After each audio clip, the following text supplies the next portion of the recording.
ఉపాధ్యులు, గురువులు మరియు ప్రియమైన మిత్రులారా, అందరికీ శుభోదయం. నా పేరు వై జయచరణ్. నేను 6వ తరగతి చదువుతున్నాను. అందరికీ రాజ్యాంగ దినోత్సవ శుభాకాంక్షలు.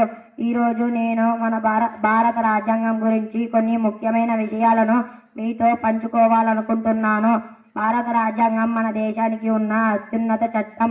ఇది ప్రభుత్వం ఎలా పనిచేయాలో మరియు పౌరులకు ఏ హక్కులు ఉన్నాయో చెబుతుంది. ప్రపంచంలోనే అత్యంత పెద్ద రాజ్యాంగం భారత రాజ్యాంగం.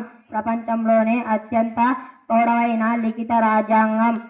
ఎప్పుడు అమల్లోకి వచ్చింది అంటే దీన్ని 1949 నవంబర్ 26న ఆమోదించారు మరియు 1950 జనవరి 26న అమల్లోకి వచ్చింది.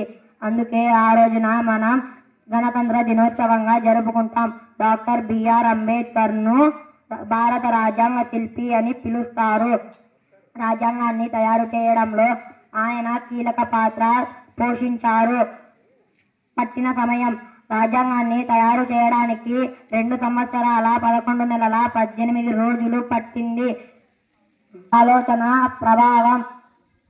మన రాజ్యాంగంలో అమెరికా, బ్రిటన్, ఐర్లాండ్, కెనడా వంటి అనేక దేశాల నుండి విధానాలు చేర్చబడ్డాయి. ప్రాథమిక హక్కులు. ముఖ్యమైన ప్రాథమిక హక్కులు ఉన్నాయి.